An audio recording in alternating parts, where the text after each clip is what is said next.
जय हिंद दोस्तों, मैं हूं संदीप सिंह रोशन और आप देख रहे हैं आपका अपना चैनल रुद्रा ट्यूटोरियल्स। यदि आपने अभी तक चैनल को सब्सक्राइब नहीं किया है तो सब्सक्राइब करें, अच्छा लगे तो लाइक और शेयर करें। आज का हमारा टॉपिक है श्वेत रक्त कणिका। आज हम जानेंगे श्वेत रक्त कणिका के बारे में। तो श्वेत रक्त कणिका कहिए या श्वेत रक्त कोशिका कहिए, ये दोनों एक ही है।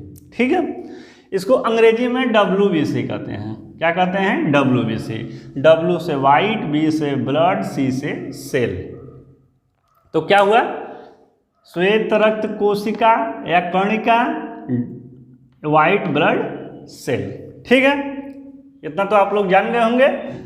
आइए अब हम लोग आगे देखते हैं। तो पहला है श्वेत रक्त कणिकाओं अर्थात WBC को ल्यूकोसाइट भी कहते हैं। अर्थात आप लोग जानिए कि जो ये WBC है इसका वैज्ञानिक नाम क्या है? ल्यूकोसाइट।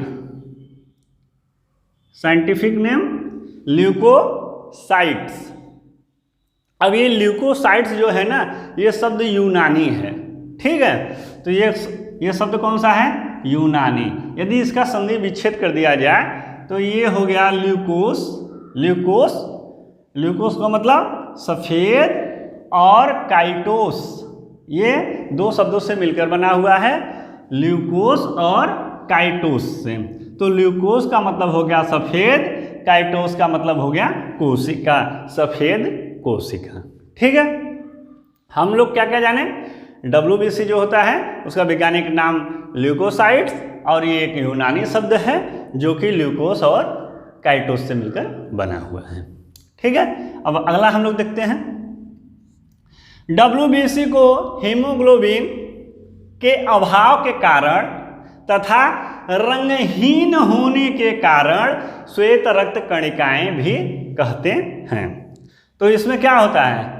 इसमें हीमोग्लोबिन नहीं पाया जाता है, जो कि क्या होता है, जैसे कि एक वर्णक है। ये क्या है? ये एक वर्णक है। जैसे कि RBC जो होता है, रेड ब्लड सेल, वो लाल क्यों होता है, रेड क्यों होता है? क्योंकि उसमें एक हीमोग्लोबिन नाम का तत्व पाया जाता है, वर्णक पाया जाता है, जिसके कारण वो लाल होता है।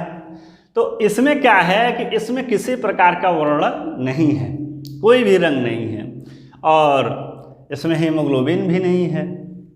तो किसी प्रकार का वर्णक न होने के कारण ये क्या है? रंगहीन है। तो रंगहीन होने के कारण क्या हो गया? श्वेत रक्त कणिकाएं भी कहते हैं, इसे श्वेत रक्त कणिकाएं कहा जाने लगा। जैसे कि ये शर्ट है हमारा, सफ़ेद है, इस पर किसी प्रकार का रंग नहीं है, तो ये वाइट है। तो इसी तरह से जो ये कोशिका है WBC, इस पर किसी प्रकार का रंग नहीं है, लाल, पीला, नीला, गुलाबी कुछ नहीं है, इसलिए ये सफ़ेद है, इसलिए इसको श्वेत रक्त कणिकाएं भी कहते हैं। इसमें किसी प्रकार का वर्णक नहीं पाया जाता है। अब हम लोग आगे देखते हैं। इसमें केंद्रक पाया जाता है, इसमें केंद्रक पाया जाता है। न्यूक्लियस इसमें होता है, न्यूक्लियस प्रेजेंट।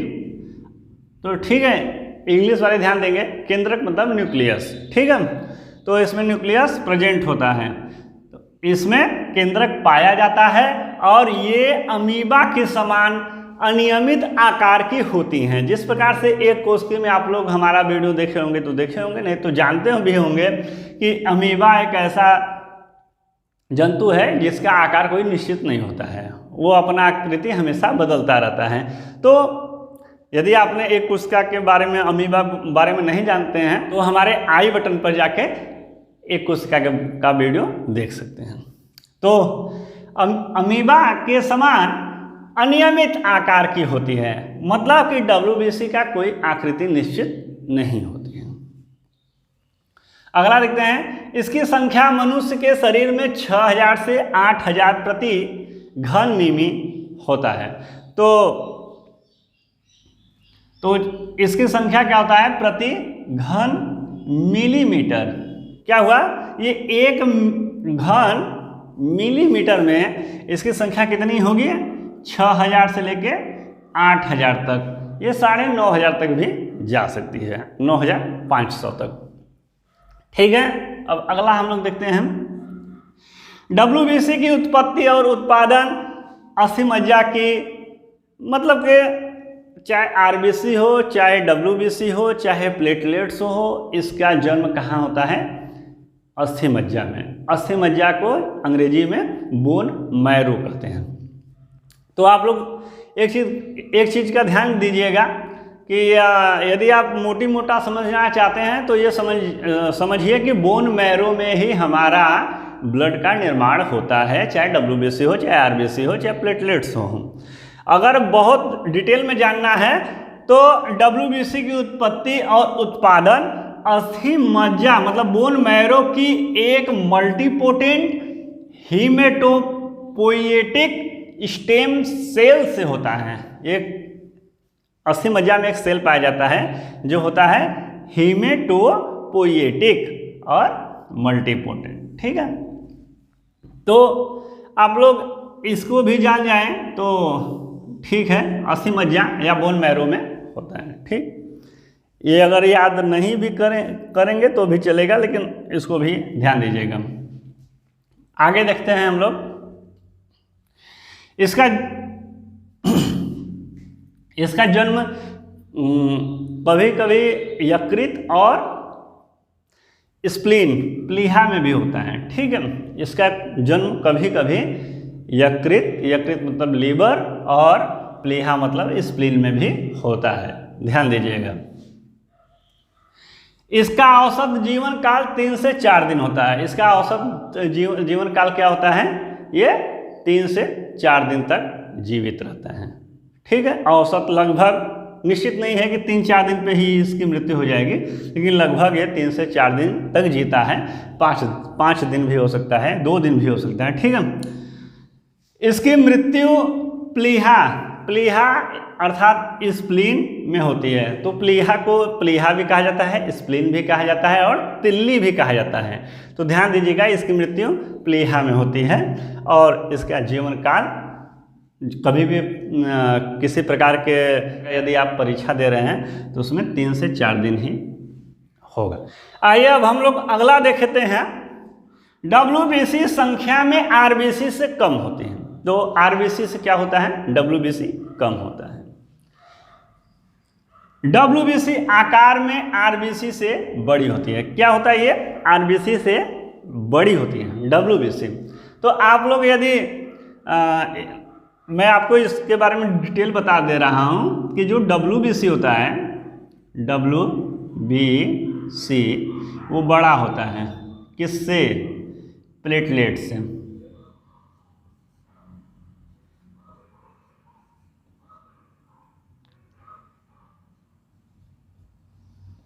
प्लेटलेट्स से, ठीक है। और प्लेटलेट्स बड़ा होता है किससे? RBC से।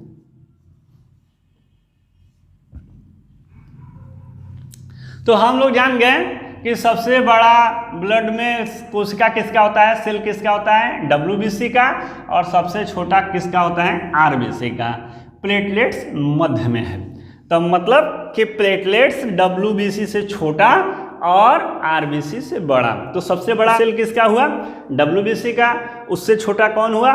प्लेटलेट्स का। और सबसे छोटा कौन हुआ? RBC का। ठीक है, ब्लड में यदि क्वेश्चन पूछ दे कि सबसे छोटा सेल किसका होता है तो RBC का, और यदि पूछ दे सबसे बड़ा किसका होता है तो WBC का। ठीक है, इसकी संख्या क्या होती है? RBC से कम होती है। ठीक है, WBC प्रतिरक्षा तंत्र के सुरक्षा की प्रथम पंक्ति के रूप में कार्य करती है। तो क्या होता है? WBC प्रतिरक्षा मतलब कि रक्षा करता है। रक्षा जो तंत्र होता है, जो सुरक्षा होता है, में सुरक्षा की प्रथम पंक्ति के रूप में कार्य करती है। इसे शरीर का सिपाही के नाम से भी जाना जाता है।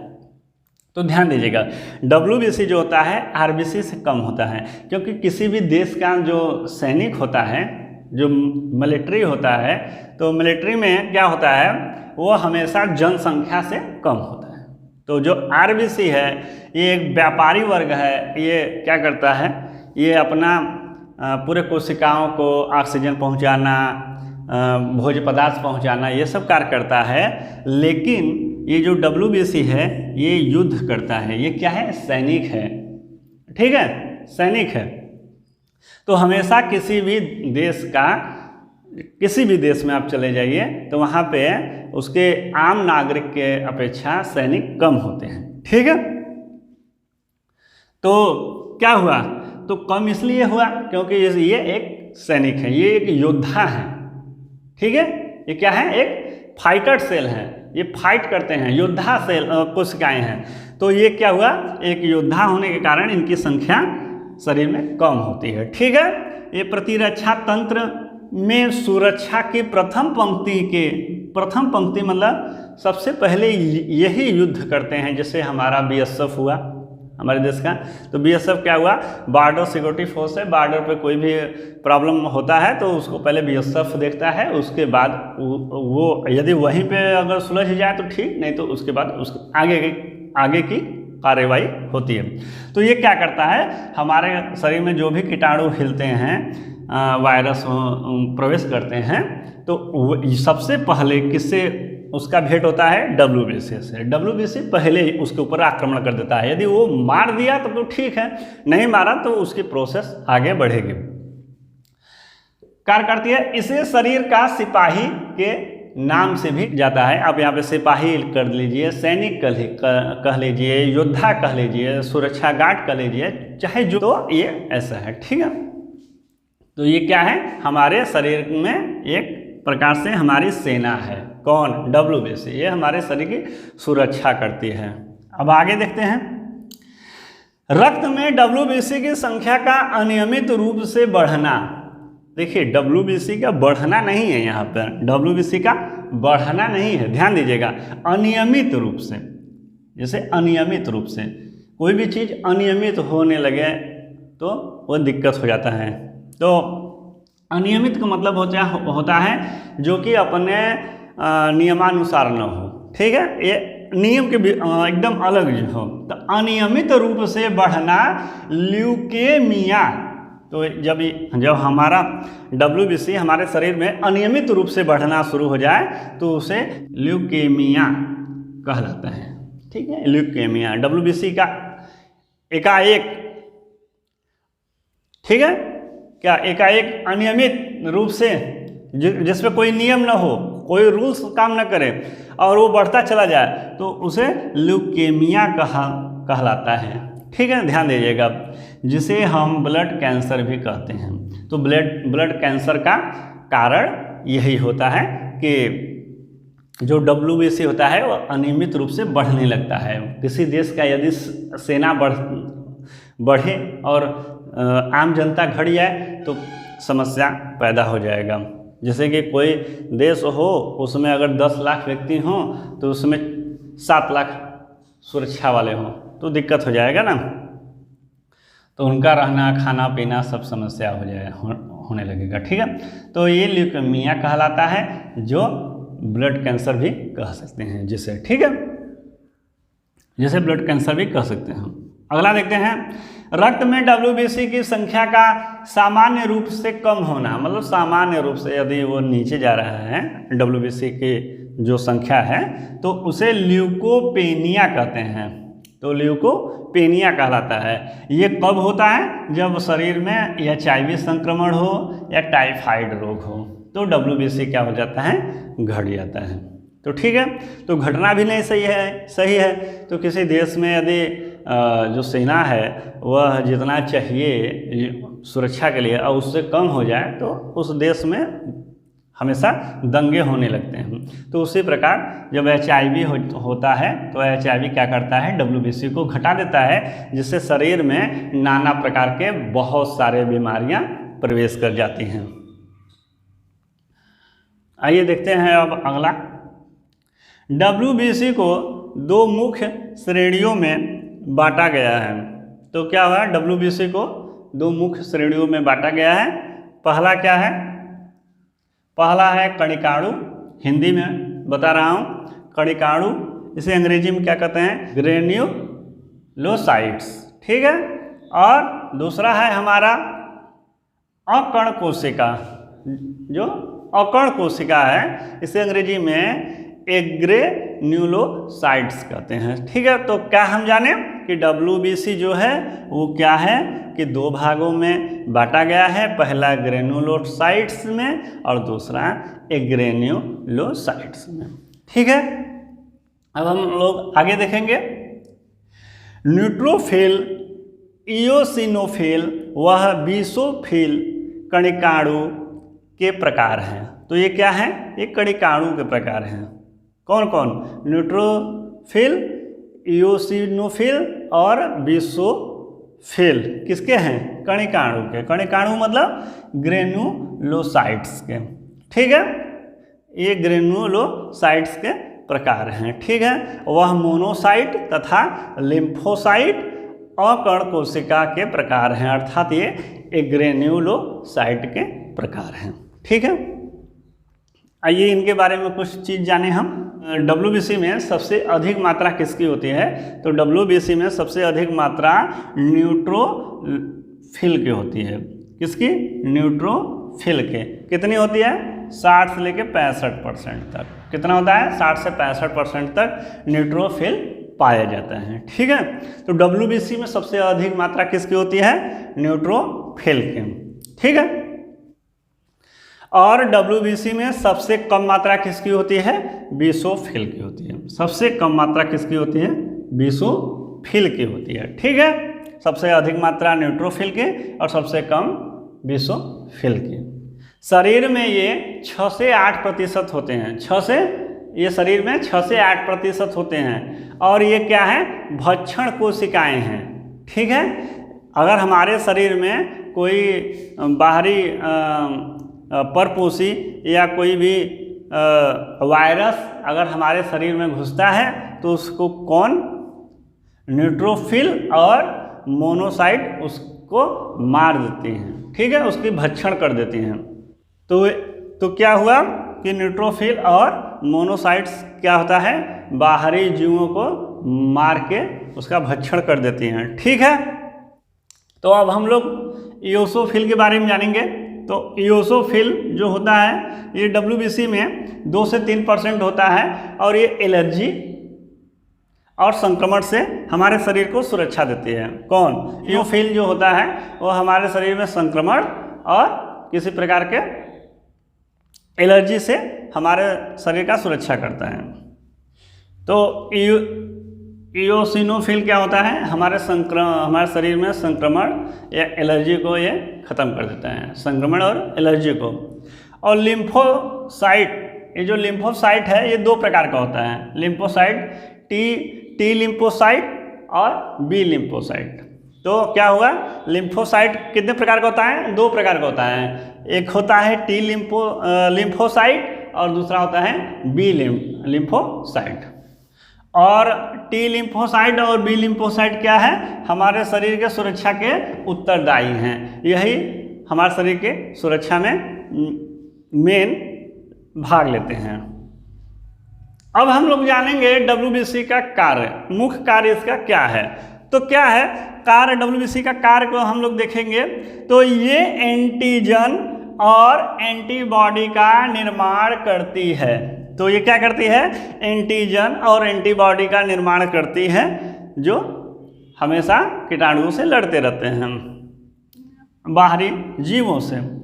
शरीर में टूटी हुई वह मृत कोशिकाओं का भक्षण कर रक्त की सफाई करती हैं। तो ये एक सफाई कर्मी की भी काम कर रही हैं। तो ये जो रक्त है, जो हमारा ब्लड है, ब्लड में या शरीर के त्वचा में, तो ये सब क्या होता है? मृत कोशिकाओं का ये भक्षण करके ये खा जाती हैं और उन्हें नष्ट कर देती हैं और वो क्या होता है? ब्लड की सफाई करती हैं। और अब देखते हैं अगला। ये प्रतिरक्षा का कार्य करती हैं, ये शरीर की सुरक्षा करती हैं, बाहरी जीवों को मार देती हैं, वायरस कीटाणु वगैरह को। शरीर को संक्रमित करने वाले रोगाणु जो रोग फैलाते हैं उसे रोगाणु या परजीवी जो दूसरे के ऊपर आश्रित रहते हैं को नष्ट कर शरीर को स्वस्थ बनाए रखती हैं। यदि वीडियो अच्छा लगा हो तो लाइक करिए और शेयर करें। यदि आप अभी तक आपने चैनल को सब्सक्राइब नहीं किया है तो सब्सक्राइब करें। धन्यवाद।